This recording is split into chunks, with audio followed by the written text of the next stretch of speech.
Good morning. You listen to FloorDaily.net, and I'm Kemp Harr. This morning, my guest is Jon Pierce, who's general manager at Pierce Flooring, which basically owns the floor covering business in Montana. Jon, how you doing?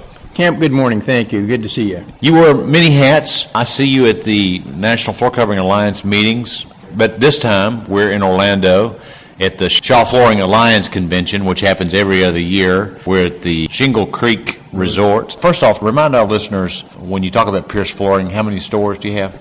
Kemp, we have 7 stores, actually 3 full-service stores and then 4 outlet stores. You pretty well cover the state, don't you? Yes, sir. Pretty much wherever there's people in a town, we have a store there. And economic conditions are fairly good in spite of the downturn. We have the good fortune of being almost smack dab in the middle of the natural resource development, where in western North Dakota, eastern Montana, there is a ton of exploration and oil development going on. So we are the recipients of some very good prosperity in and around that area. So how have things, when you compare what you ended up with in 12 versus 11, how did things shake out for you? Well, first I'd say volume was up, and I don't have the final numbers yet, but I'm going to say somewhere in 7 or 8% up year over year. Margins are eroding because of the competition. You probably hear that everywhere you go. So our bottom line was about flat with the previous year. Mm-hmm. What competition are you talking about? Well, primarily the big box retailers we run into a lot because of perceived value. We run into the internet, we run into lumber liquidators, and we run into even Empire Today that doesn't physically exist in our market, but they have a solid presence on the television. So we run into that kind of competition, and what we see is a little bit of erosion from traditional consumer loyalty. They will go and chase perceived value rather than go to the traditional retailers. So we have to work harder and harder every day to get a fish on the line and then land that fish, so to speak, for Montana's language. All right, so you're here at the Shaw meeting, which generally that means that a large percentage of your business is probably done with Shaw Industries. Is that correct?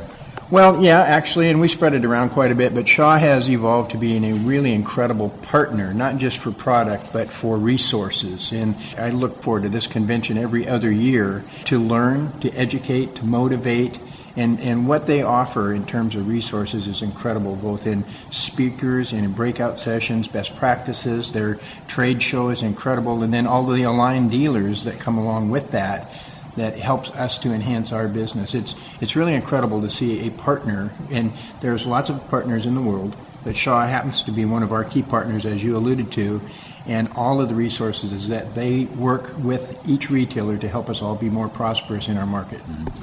You know, those people that can't be at this meeting, when you pull in this, it looks like Shaw's taken over. They've got the banners down the quarter-mile driveway. You get here, and there's a band playing in the lobby, and there's all these animated creature puppets walking around. It's a real event. And when we talk about drinking the Kool-Aid, when you come to a Shaw event like this, it's all about Shaw and the Shaw brand and being here with your friends, isn't it?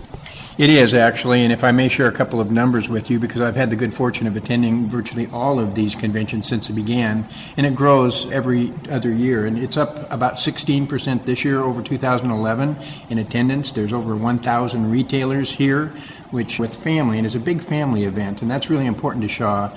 There's about 3,000 or over 3,100 attendees signed up, so it's quite a family event and very festive. I noticed that you're on the agenda, which I find very interesting. I know you're a major retailer and you've always been a big customer to Shaw, but you're also on the agenda for this meeting. Talk a little bit about that, if you would. A few years ago, I was invited to be on the Shaw Dealer Council, and there's several of us around the country that are honored to be part of that. As a result of that, we get to provide our input, and we learn back and forth. And one of the things that we have fun with is trying to figure out new ways of attracting and keeping customers. And one of the sessions now is on WOW, and we had a speaker this morning.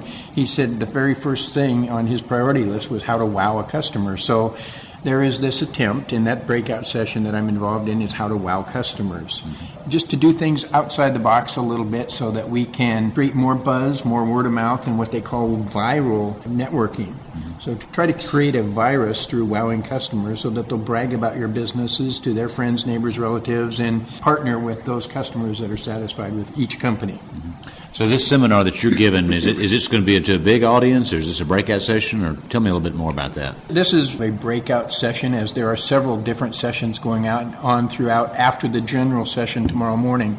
So this is just one of several, and I'm anticipating 100 to 150 people at this, I hope. All right, so a little bit of background on you. I mean, how many years have you been in the flooring business? I started on the payroll of our company in June of 1966. If I do my math right, that's about 47 and a half years now. And I'm still passionate about it. I love it, and I love trying to figure it out every day, and I really have enjoyed it. And I really enjoy my involvement at this level right now because it helps you work on the nuts and bolts of the whole industry for the good of the industry. And what you mean by that, just to put it in other words, is that you're not just a participator, but you're also a teacher now, aren't you?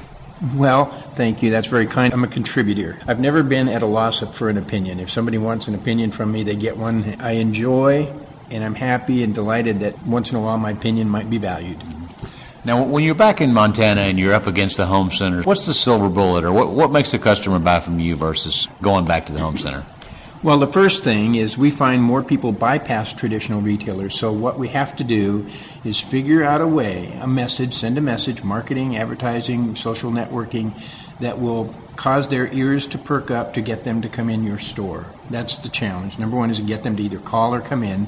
Number two is, once you get them, is to educate them on everything possible. It isn't just service anymore that wins in the end. That is what we independent retailers seem to have over, say, the big box operations. But we need to prove to everybody that if you add everything up in terms of dollars and goods and services, we actually can prove that we can win in the end based on initial value and then after sales service. So we have to get them in our door, number one. Secondly, it's our new responsibility with the new norm, they call it, is to re-educate the consumers, to let them know that it isn't just the lowest price of the product that gets the best value in the end. I think you're like most NFA dealers, though, too, that you're a little bit traditional when it comes to the fact that you do spend money on advertising to get traffic in the store, and you know how to sell fashion, right? Well, we think we do. We're very aggressive on spending advertising dollars in a variety of directions. So whether it's our website development, whether it's social networking efforts, or whether it's traditional advertising, we're all about everything that our budgets will allow us to spend. In terms of knowledge, we'd like to think that based on the fact, I think we started in the floor covering business in 1943, October, as far back as I can go. And we have longevity, we have low turnover, and we have people that are very knowledgeable, and I'd call them experts within this industry that we're in. All right, John, well, I look forward to sitting in on your seminar tomorrow. Again, we've been talking to Jon Pierce, who's General Manager at Pierce Flooring in Montana, and you've been listening to Kemp Harr and FloorDaily.net.